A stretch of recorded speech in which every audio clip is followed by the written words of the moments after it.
안녕하십니까. 전병진 목사입니다.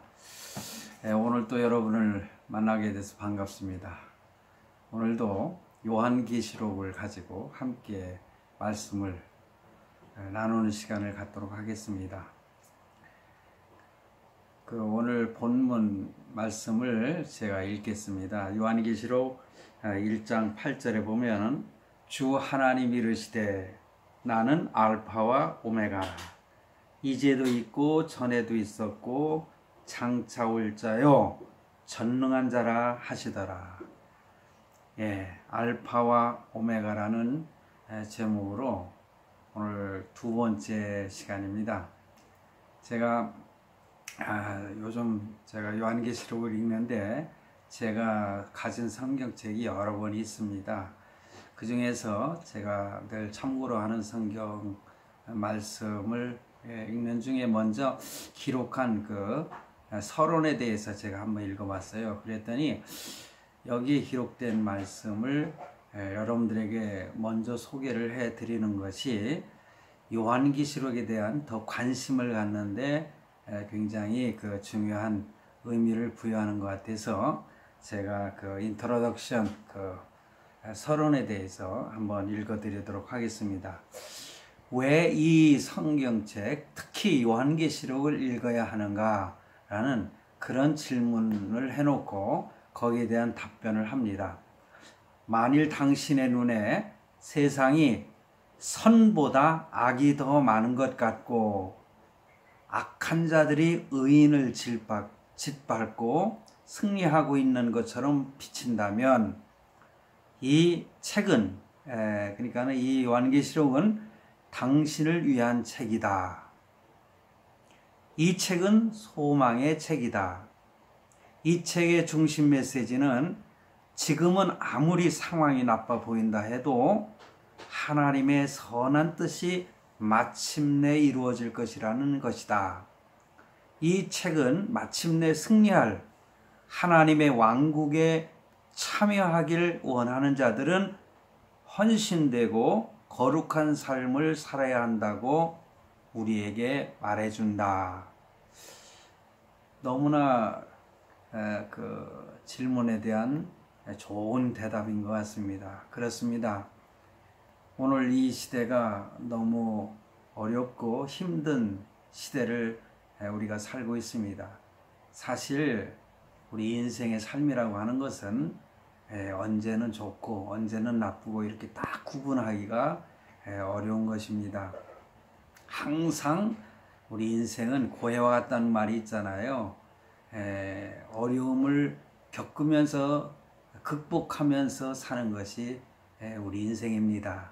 그런데 자신 스스로 혼자 사느냐, 하나님과 함께 걸어가고 살고 있느냐, 하나님과 동행을 하느냐, 여기에 따라서 그의 인생은 많이 달라질 수가 있다고 생각을 합니다.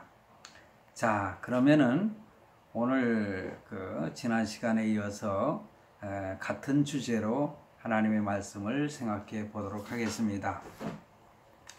그래서 알파와 오메가, 알파라는 단어, 오메가라는 단어는 잘 알지 않습니까? 그래서 이 뜻은 뭐냐? 하나님이 스스로 나는 알파와 오메가다 이렇게 말씀하셨잖아요. 하나님이 모든 만물의 시작과 끝이 된다라는 그런 의미를 가지고 있는 것이 이렇게 하나님께서 나는 알파와 오메가다라는 말씀을 하신 의미가 되겠습니다. 온 우주의 기원이 하나님께 있습니다. 우주의 종말도 하나님께 있는 것입니다. 그래서 창세기 1장 1절에 보면은 태초에 하나님이 천지를 창조하셨다 이렇게 말씀하고 있지 않습니까?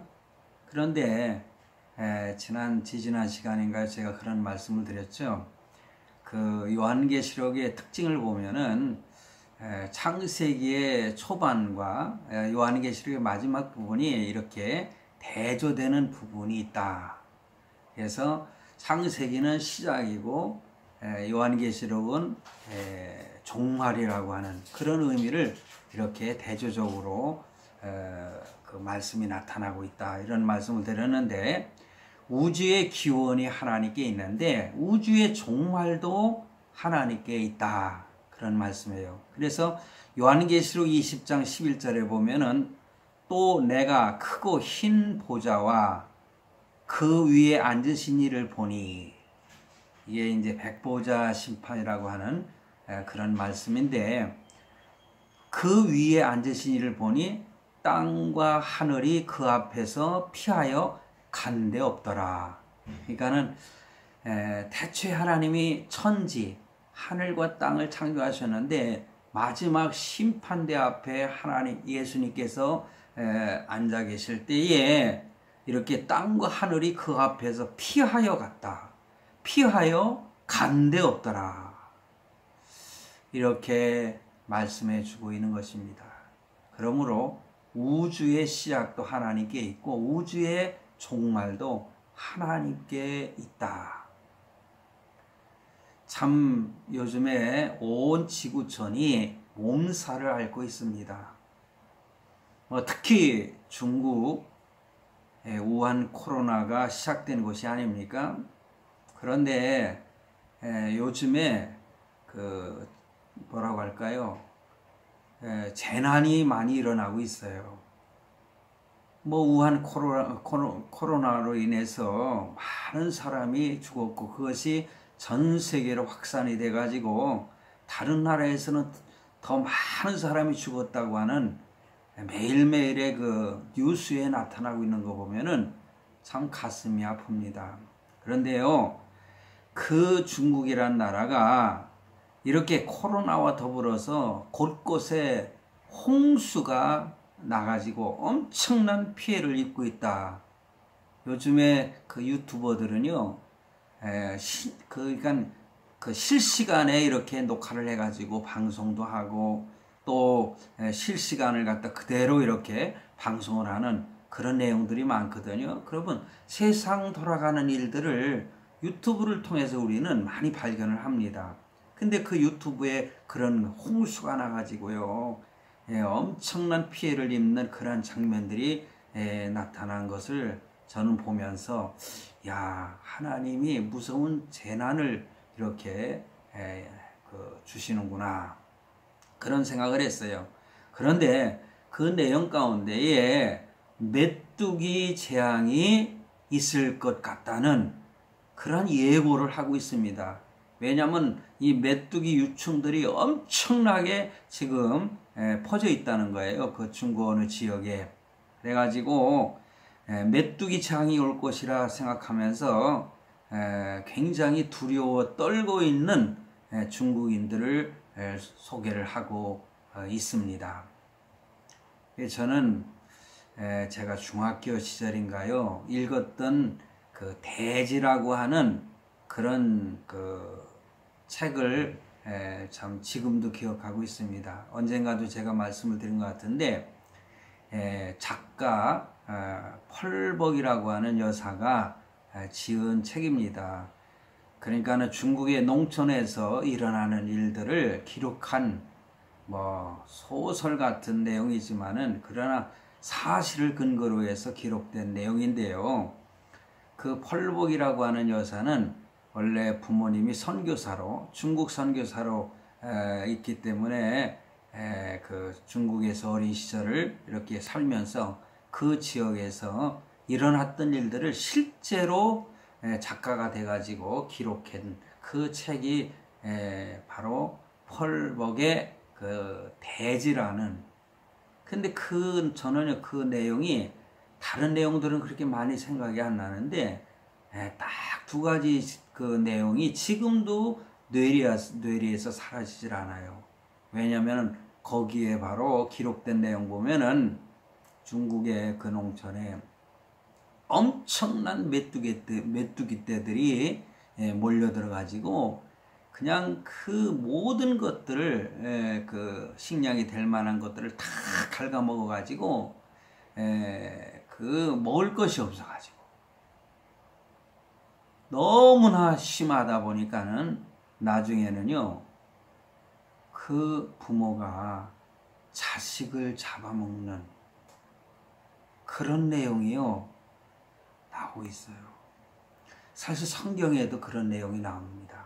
사마리아에서 벌어졌던 일인데 여러분들 성경을 잘 읽어보면은 그런 내용이 나와요. 오늘은 내 아들, 내 자식을 잡아먹고 내일은 네 아들을 잡아먹자. 뭐 이런 내용이 나옵니다. 성경에도 나와요. 이 세상이 하나님의 재앙이 시작되면은 별 희한한 일들이 다 나타나는 겁니다. 그래서 그 메뚜기 떼들이 온 그 식물들을 먹어치워 가지고 먹을 것이 없으니까 그 중국에서 그런 일들이 벌어지고 있다는 거죠. 있었다는 거죠. 그런데 그런 것을 뭐 역사적으로 이제 기록이 남아 있겠죠. 근데 그것을 알고 있는 그 중국인들이 이 메뚜기 유충들이 너무나 많이 확산되어 있기 때문에 그것이 뭐 6월 지나서 7월쯤이면은 그 유충이 성장한 메뚜기로 된다는 거예요. 그래가지고 큰일 났다고 지금 그 떨고 있는 그런 내용을 저는 유튜브를 통해서 실제 들었습니다. 그러니까는 다시 그 재앙이 시작될지로 모르는 것입니다. 제가 왜 이런 말씀을 드리는 거 아니? 그러므로 우리는 이 세상을 막 살아서는 안 된다는 거죠. 지금 온 세계에 코로나19인가 그것 때문에 많은 사람이 죽어가고 큰 재앙에 그게 큰 환란이지 않습니까? 이 온 우주가요. 아니 우주라고 표현하면 좀 많아요. 온 그 지구촌이요. 정말 난리가 났지 않습니까? 우리나라도 지금 다시 시작된다는 그런 뉴스가 나오니까 많은 사람들이 걱정을 하고 있습니다. 자, 하나님의 섭리는요, 이 하나님이 창조하신 것에 대해서 보존하실 때는 보존하세요. 그리고 다스리십니다. 하나님이 이렇게 보존하시면서 다스리시는 거예요. 그러면서 그 자연의 법칙에 따라서 움직이도록 조력하신다. 그렇게 또 표현합니다. 보존하시고, 예를 들어서 태양계가 돌아가는 그것이 제대로 돌아갈 수 있도록, 그러니까 태양계를 도는 별들이 제대로 운행할 수 있도록 하나님이 늘 보존하시면서 조력하신다, 도와주신다는 거죠. 그러면서 다스리시는 거예요. 그런데 지구촌에 있는 모든 창조물들을 하나님은 보존하시면서 또 다스리신다는 거. 때로는 도와주시기도 하시고. 이것이 창조주 하나님이신 것입니다. 하나님은 우리 인생의 알파와 오메가도 되시는 것입니다. 우리 인생. 한 개개인에게도 알파와 오메가가 되시는 하나님이세요. 내가 태어났는데 다시 이 세상을 떠날 그때도 하나님이 나를 주관하시는 거예요.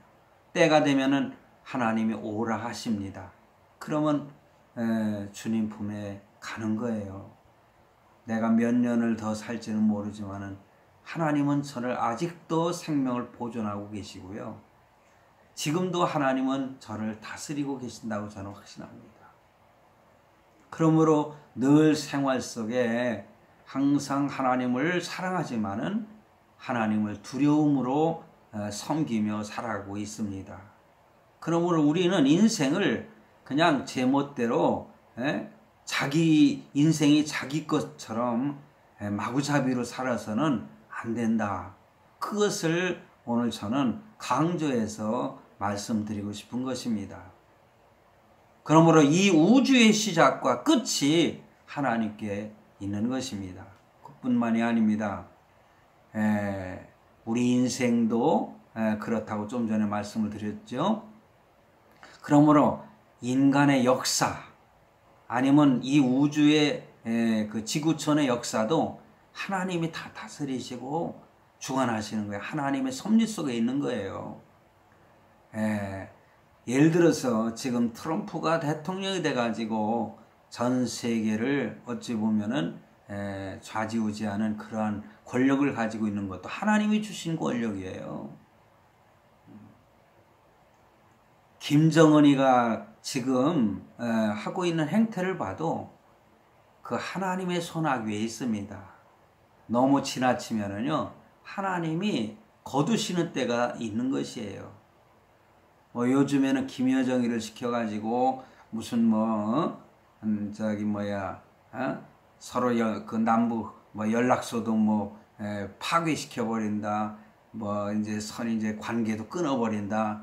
그리고 군 참모총장인가요? 그러니까 군 총책임자한테 무슨 군사적인 행동을 하도록 허락했다는 등 그래요.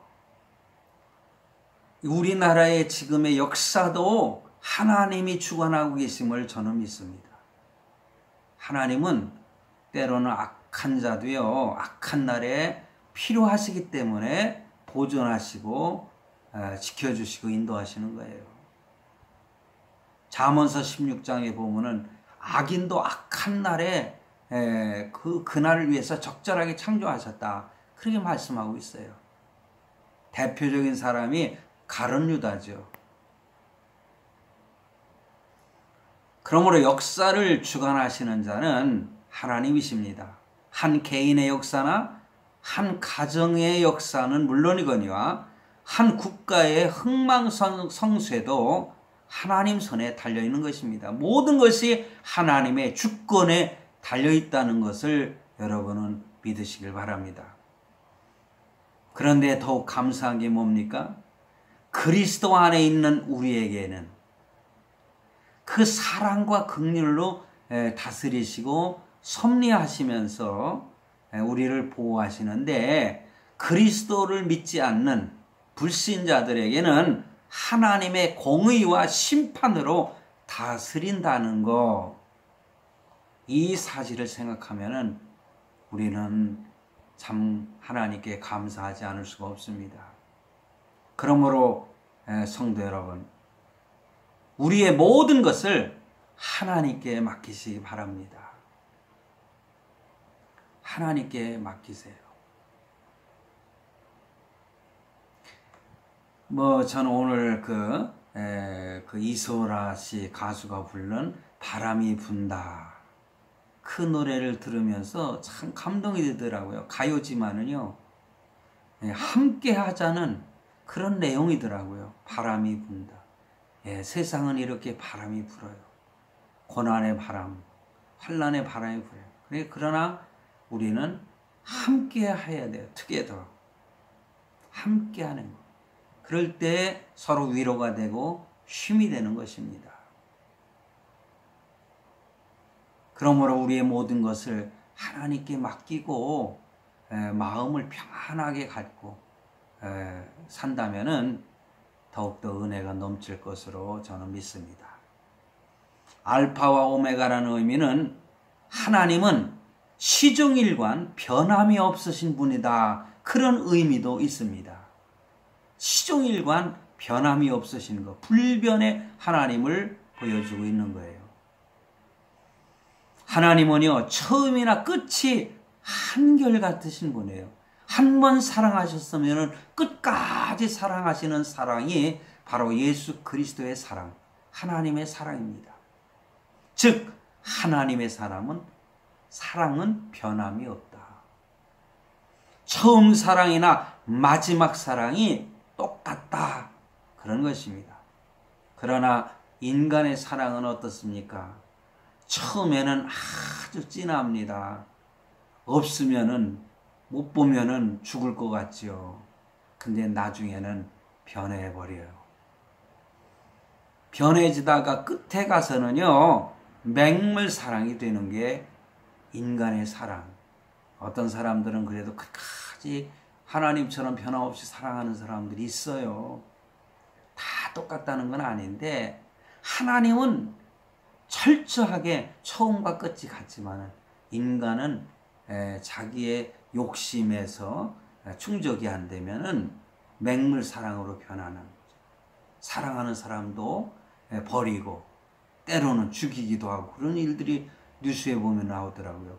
자기 아내를 죽이고 지난번에는 자기 남편을 갖다가 죽이는, 예전에 그 남편이지만 그러나 사람을 그렇게 죽일 수가 있어요. 이사야서 49장 15절에 보면은 이런 말씀이 있어요. 여인이 어찌 그 젖먹는 자식을 잊겠으며 자기 태에서 난 아들을 긍휼히 여기지 않겠느냐. 그래서 모성애라고 하지 않습니까? 예. 그런데요, 그 뒤에 말씀에 이런 말씀 나와요. 그들은 혹시 잊을지라도, 인간의 사랑은 모성애라 할지라도요, 잊을 수 있다는 거예요. 예? 요즘에 뭐 어린아이를 갖다가 말해요. 계부인가요? 예? 아니면 또 자기 친엄마도 함께 있는데 뭐 어린애를 갖다가 뭐 목에 뭐 사슬을 묶어가지고 걔가 탈출했던 내용이 뉴스에 나오더라고요. 야, 참 그런 부모는 인간도 아니죠. 예. 그래서 그렇게 그 여인도 혹시 잊을지라도 나는 너를 잊지 아니할 것이라. 하나님은 결코 잊지 않으신다. 변함이 없는 사랑을 주신다. 왜 그렇습니까? 사람은 변한다는 것을 강조하면서 나 하나님은 결코 너희를 버리지 않겠다. 이스라엘 향해서 말씀하시는 내용이지만은 오늘 예수 믿는 그리스도 안에 있는 저와 여러분을 향해서 말씀하시는 거예요. 그러므로 에레미야서 31장 3절에 옛적에 여호와께서 나에게 나타나사 내가 영원한 사랑으로 너를 사랑하기에 인자함으로 너를 이끌었다 하였노라. 영원한 사랑으로 너를 사랑한다. 그런 말씀이에요. 요한복음 13장 1절에도 예수님이 말씀하셨잖아요. 유월절 전에 예수께서 자기가 세상을 떠나 아버지께로 돌아가실 때가 이른 줄 아시고 세상에 있는 자기 사람들을 사랑하시되 끝까지 사랑하시니라. 끝까지 사랑하시니라. 예수 그리스도는 알파와 오메가의 사랑을 하시는 분이십니다. 진한 첫사랑이, 오메가의 사랑이 요구되는 그런 오늘날의 현실을 보게 됩니다. 하나님의 공의가 또한 알파와 오메가가 되신다. 그런 의미가 또 있습니다. 하나님의 공의는 예나 지금이나 변함이 없어요. 아브라함 시대나 오늘의 시대나 동일한 것입니다. 세상 법은 변하고 마음대로 바뀌지만 요즘에 무슨 뭐 국회에 뭐 많은 자리를 차지했다고 마음대로 뭐 법을 만들어서 통과시켜 가지고 어떻게 한다 뭐 그런 얘기가 나오는데 그 하나님이 용납하실까요? 하나님이 이 나라 이민족을 사랑하시는데 결코 그냥 놔두지 않습니다. 하나님의 공의, 하나님의 법은 처음부터 완벽하기 때문에 지금도 동일하십니다. 그러나 사람의 법은 완벽하지 못하죠. 이게 변화할 수가 있습니다. 예수 그리스도의 십자가의 공의와 사랑. 요 말씀은 제가 언젠가 따로 준비해서 말씀을 드리겠습니다. 알파와 오메가가 되시는 하나님. 십자가는요, 하나님의 공의가 나타난 표현이고, 그리고 사랑과, 그러니까 공의와 사랑이 함께 있는 모습이 십자가의 의미입니다. 예수님께서 십자가에 달리실 때 하나님의 공의가 이루어졌고, 하나님의 사랑이 또한 나타나는 것입니다. 그게 십자가의 공의와 사랑인 것입니다. 그러므로 하나님은 우리에게도 알파와 오메가이신 하나님을 닮기를 원하고 계시는 거예요.